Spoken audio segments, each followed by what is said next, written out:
¿Qué tal, amigos? Bienvenidos a BJI Abogados Corporativos. Soy su servidor, el licenciado Isaac López Medina, y estamos de nueva cuenta con el maestro Eduardo Villalobos. Vamos a tocar un tema muy interesante que es el divorcio. Este tema que viene revolucionando con la Constitución, con este artículo del sano desarrollo de la personalidad.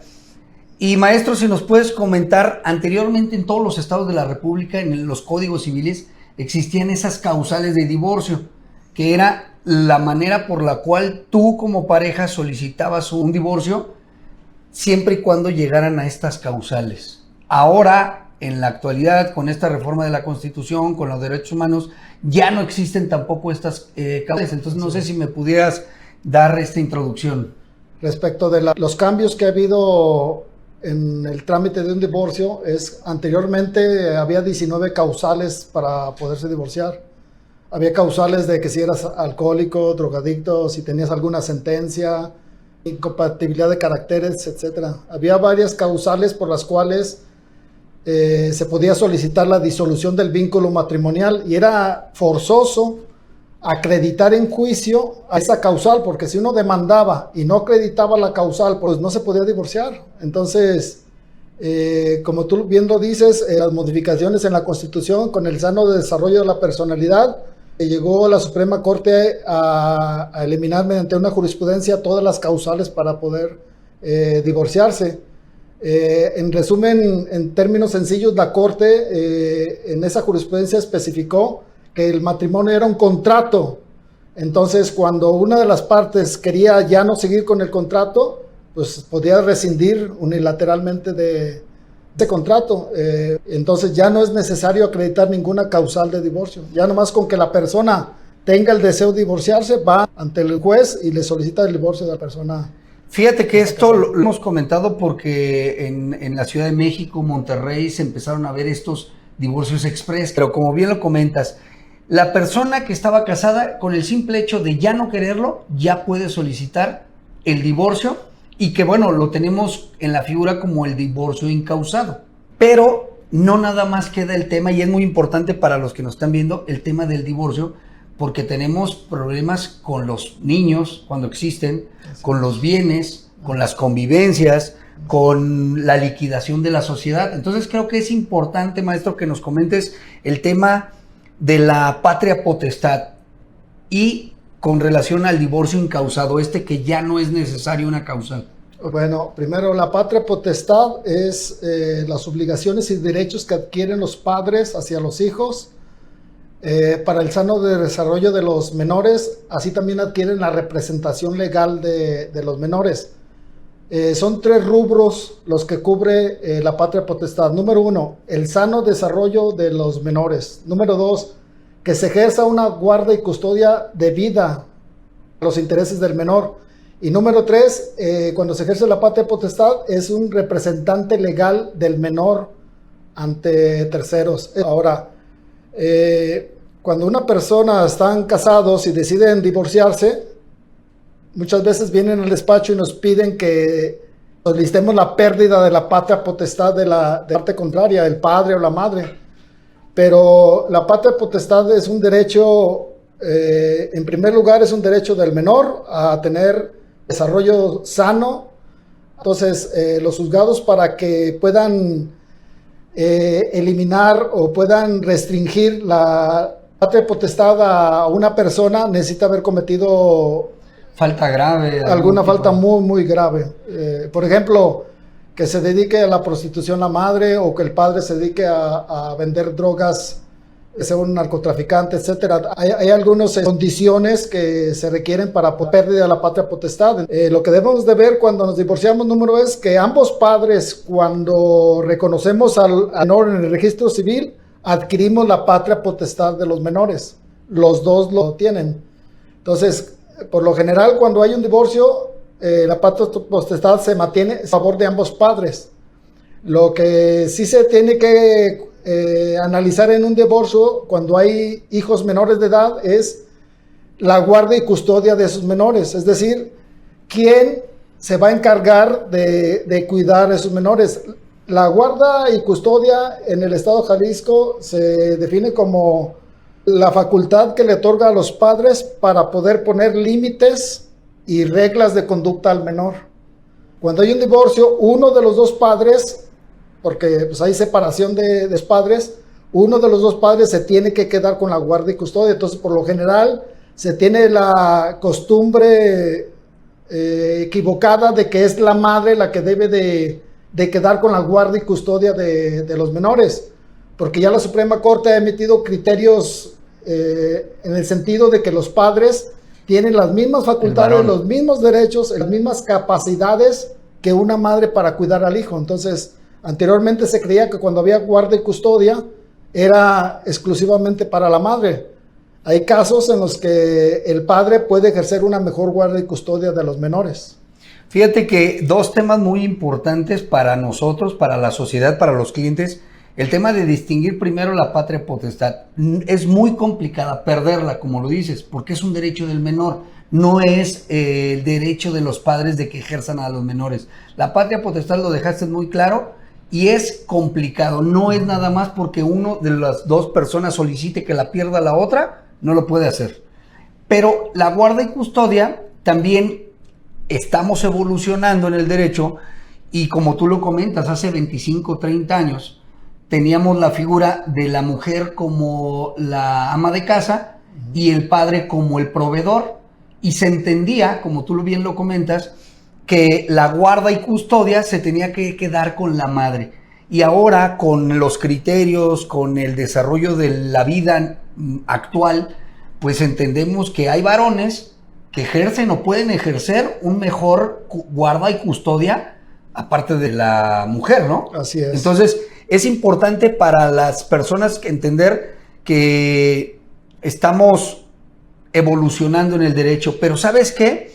Algo también importante, maestro, el tema, ya hablamos de la patria potestad, ya hablamos de la custodia, de la guarda, pero ¿qué pasa con la convivencia? Es algo que recurrentemente siguen teniendo las parejas un pleito jurídico y extrajudicial entre las partes para la convivencia de los menores. Sí, la convivencia es un elemento que también es a favor de los menores y consiste en el menor tiene derecho a poder convivir con el padre que no tiene la guardia y custodia. Es decir, si en un caso la madre se queda con la guardia y custodia, el padre tiene derecho a convivir con ese menor. Entonces, en caso de que la madre no le permita ver al padre a su hijo o viceversa, este tiene el derecho o tiene la facultad de solicitarle al juez la convivencia de ese menor. Entonces, como tú bien lo dices, una cosa es la patria potestad, que es un derecho de los niños para ser representado por los padres. Viene la guardia y custodia, que es con quién va a vivir el menor, quién va a encargarse de ponerle, quién lo va a educar, quién le va a poner las normas de conducta, quién le va a poner límites. Y viene el tercer elemento, que es la convivencia, que es el derecho del menor a que los familiares que no ejercen la guardia y custodia, es decir, el padre con el que no vive, pueda convivir con ellos. También ese menor tiene derecho a la convivencia a los abuelos paternos o maternos, el caso, a los tíos, a los primos. Entonces es un derecho del menor. Fíjate que es algo que lo vemos recurrentemente en el despacho, en la vida cotidiana, donde a veces la mamá o el papá que tiene la guardia y custodia no quiere compartir esa convivencia. Y vemos que existe ante la legislación en casi toda la República el tema de las convivencias supervisadas, en donde lo va a hacer una institución, en donde van a poner al menor en una institución para tener ciertas custodias. Entonces, pues todas las figuras que estamos hablando son en favor de los menores. Así es. Uno de los problemas que cotidianamente vemos en los conflictos de un divorcio es que la madre se queda con la guardia y custodia del niño y le pide alimentos al padre. El padre perdió el trabajo, no tiene dinero suficiente o simplemente está pasando un mal momento. Entonces, en este caso, lo que hacen las madres, utilizan a los menores, lo ocultan al padre y no lo dejan ver al padre por falta de alimentos. Es decir, cobran los alimentos utilizando a los niños y no saben el daño que les hacen en su psiquis a los niños con eso. Entonces, en esos casos, cuando una madre o un padre le niega a su cónyuge o a su excónyuge o al papá del niño, le niega que lo pueda visitar, tiene que demandar las convivencias del menor y el juez le va a dar los fines de semana, una semana, no sé, depende de las circunstancias del caso. Sí, y también algo también muy interesante que estábamos viendo es el tema de los alimentos, porque también conlleva dentro del divorcio, pues bueno, ¿quién va a proveer los alimentos a los menores? Que como tú bien dices, algunos de los cónyuges a veces creen que los alimentos también son para ellos o distorsionan esa figura cuando los alimentos van, que ahorita me gustaría que nos lo explicaras, para protección de nueva cuenta de los menores. Respecto a los alimentos, el Código Civil establece que tiene obligación de darlo tanto un cónyuge al otro cónyuge cuando uno de los cónyuges se dedica a ser ama de casa. Y también tiene la obligación de dar alimentos a los menores. Entonces, cuando hay un divorcio y la esposa o la mujer se dedicaba al hogar, el marido tiene la obligación de darle alimentos a ella y a los hijos. Ahora, la obligación de darle alimento a los hijos es hasta que cumplan la mayoría de edad o hasta que dejen de estudiar. Porque puede ser que cumplan 18 años, pero siguen en licenciatura, siguen maestría. Mientras los menores de edad, de manera ininterrumpida, no dejen de estudiar, pueden reclamar alimentos. Entonces, en caso de que ambos trabajen, tienen la obligación los dos de mantener al menor. El Código Civil, respecto de los alimentos, abarca muchos elementos. Lo que es la comida, la habitación, abarca las medicinas, abarca los gastos médicos del parto, abarca el vestido, abarca la cuestión psíquica de los menores, por ejemplo, si necesitan psicólogo, psiquiatra, abarca las cuestiones funerarias, es decir, la palabra alimentos abarca todo lo que un menor de edad necesita para su sano desarrollo. Sí, y a veces en nuestra cultura creemos que los alimentos pues es lo que te llevas a la boca, pero como bien lo comentas y el código lo establece, necesita el techo, necesita el vestido, necesitan cuestiones psicológicas. De hecho, también entramos al tema, maestro, de que las actividades extracurriculares que llevaba el menor también tendrían que entrar al tema de alimentos, ¿no? Exactamente, sí. Por ejemplo, cuestiones de esparcimiento como menores que tienes en natación, menores que tienes en gimnasia, en ballet rítmica, etcétera. Todas esas actividades que son para el sano desarrollo del menor son parte del concepto de alimentos. Que no deben de bajar, que se siguen tener que seguir manteniendo eso porque el niño lo necesita para el sano desarrollo. Ahorita me recordaste una pregunta muy recurrente en el despacho. Vienen los en, oye, hace 5 años nos divorciamos, me pactamos de mutuo consentimiento, una pensión de 10,000 pesos, pero ya pasaron 5 años y ya mi hijo ya no está en primaria, ahora ya está en preparatoria, y ahora ya aumentó la renta, etcétera, etcétera, y le piden al excónyuge que le aumente la pensión alimenticia y se niega, porque dice, ya estamos firmados en una sentencia y yo no te voy a dar más de 10,000 pesos al mes. Pero en estos casos es bien sencillo. Si hay un divorcio y se hubo un convenio donde se pactaron los alimentos, aunque hayan pasado 5 años, 10 años, el tiempo que haya pasado, los alimentos son imprescriptibles. Entonces, en cualquier momento se puede presentar un incidente en ese mismo juicio que se dictó una sentencia, solicitando la modificación de los alimentos. Le exhibes al juez todos los gastos que necesitas por mes y el juez en un incidente va a modificar ese convenio y adecuarlo a la realidad. Otro aspecto también hay que considerar que también hay que ver las posibilidades del alimentario, porque también si la mujer tiene un estilo de vida muy alto, pero es marido, está en quiebra o dejó su trabajo, pues tampoco no se le puede exigir. Sí, fíjate que el tema de la actualización es muy recurrente, las preguntas, porque a veces ya sea el que tiene la custodia, pues a veces ve imposible, como tú dices, el requerírselo al cónyuge y pues eso pactamos, eso lo dejamos, eso es lo que firmamos y hasta ahí se queda. Pero lo que nos estás diciendo es algo importante porque al final ese expediente que tenga 5 años, 7 años, que ya haya concluido, En ese expediente se tiene que solicitar ese incidente para que el juez de nueva cuenta diga, aquí hubo un convenio. Ahora se van a actualizar esos alimentos, mandar llamar a las partes y si lo cree conveniente, el juez actualiza y obliga al deudor, al que tiene que pagarlo, a estar actualizando esos alimentos. Así es. ¿Qué pasa, en otro ejemplo, pero en el mismo sentido, qué pasa cuando las personas no se casaron, pero reconocieron al hijo? En este caso, como no hay matrimonio, pues no hay divorcio. Si las partes pactaron una cantidad mensual, ya sea por escrito o verbalmente, y de repente ya no quiere seguir dando esa cantidad, o la cantidad que estaba dando la disminuyó o no quiere aumentar la cantidad, puede iniciar una demanda familiar solicitando alimentos.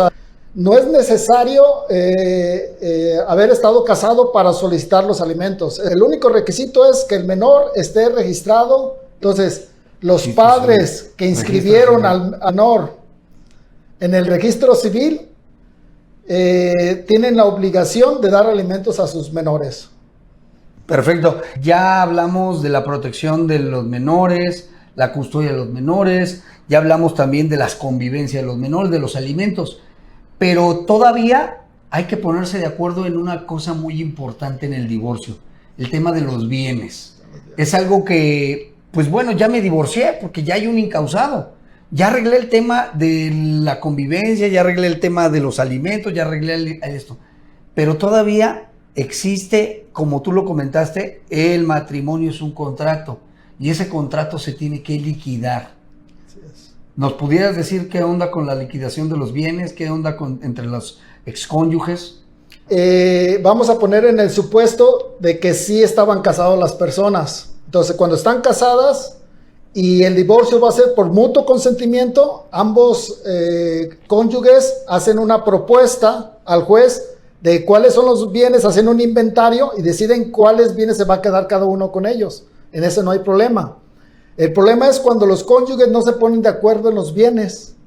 Entonces, en este caso, el juicio se convierte en contencioso y lo que hace el juez los requiere a ambos para que manifiesten cuáles son los bienes que conforman la sociedad conyugal y una vez que los dos manifiestan al juez cuáles son los bienes de la sociedad conyugal, el juez les solicita que lleguen a un arreglo para dividirse.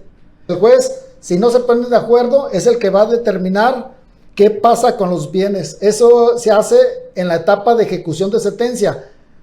Pues mira, y aquí es muy claro el tema. Al final, la autoridad te invita a ti como cónyuge a que te pongas de acuerdo.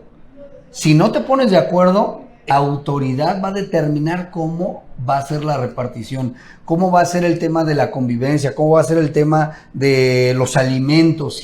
Retomando el tema, empezamos a hablar del divorcio incausado, después de la patria potestad, posteriormente de la guardia custodia, después de la convivencia y después de la liquidación de los bienes de la sociedad conyugal. Pero falta un tema muy importante que se desató con esta pandemia. ¿Qué pasa cuando las personas están casadas y hay violencia, ya sea violencia física, violencia económica, violencia sexual, violencia psicológica, y que la mujer está atrapada en su casa con su esposo que le ejerce mucha violencia? Lo que se recomienda en estos casos es solicitar junto con la demanda de divorcio una separación de personas. Se le solicita al juez una separación de personas y se le acredita con ciertos elementos y el juez personalmente, al emplazarle el divorcio, va y saca a la persona problemática del domicilio y le emplaza el juicio. Entonces, cuando hay un conflicto en un matrimonio donde ya no es irreparable y en este caso la mujer se sienta que ya no puede contra este conflicto, puede demandar la disolución del divorcio y la separación de personas al mismo tiempo. Entonces, presenta su demanda de divorcio, se la admiten y al momento que le van a notificar o emplazar la demanda de divorcio a la parte contraria, ese mismo día, si usted pidió la separación de personas, llega con policías al domicilio y lo saca del domicilio. y lo apercibe de que no se puede arrimar al domicilio durante el tiempo que dure el juicio. Es un instrumento muy importante para las mujeres o los hombres que tienen violencia en su familia. Fíjate que este tema, como tú comentas, existen hombres o mujeres que no tienen con quién recurrir. Voy a poner el ejemplo de una mujer que tiene violencia con su esposo, pero ella no tiene a dónde ir con sus niños, con sus 3, 4 niños, no puede recurrir. Y esta figura, lo que tú estás diciendo, es porque la misma ley va a protegerla. Va a decirle, ¿sabes qué? Vamos a hacer los mecanismos de separación de personas. La autoridad, que es en este caso el juez, va y retira a esa persona violenta, la invita a que de la mejor manera se tome sus 15, 20 minutos, porque literalmente es así, tome sus papeles importantes y se retire y le exhorta para que no regrese porque se va a meter en un problema legal. Pues muy interesante, yo creo que hay muchos temas que van a seguir surgiendo. Sí, perdón que te interrumpa, pero ahorita esta cápsula fue exclusivamente en materia civil, pero ya en materia penal, que tú eres experto, ya nos podrás decir en otra cápsula todos los mecanismos de protección para las personas en una familia, todo lo que se puede hacer en materia penal. Entonces, son dos cosas diferentes. Ahorita lo que estamos hablando es en cuestión civil o familiar, pero cuando la situación de la familia ya se fue a un nivel insoportable, hay que pensar en la opción de irnos por el lado penal para solicitar unas medidas de protección. Claro, esas las vamos a comentar y es muy interesante porque va de la mano. Esta figura que tenemos en materia civil, que es efectiva, pero existen obviamente asuntos o existen temas donde la violencia es extrema, donde está en peligro en cualquier momento el riesgo cualquier persona, ya sea la mamá, ya sea los hijos. Así es. Ahí sí es en materia penal. Pues muchísimas gracias, seguimos con estas cápsulas, te agradezco, maestro, y hasta la próxima. Gracias.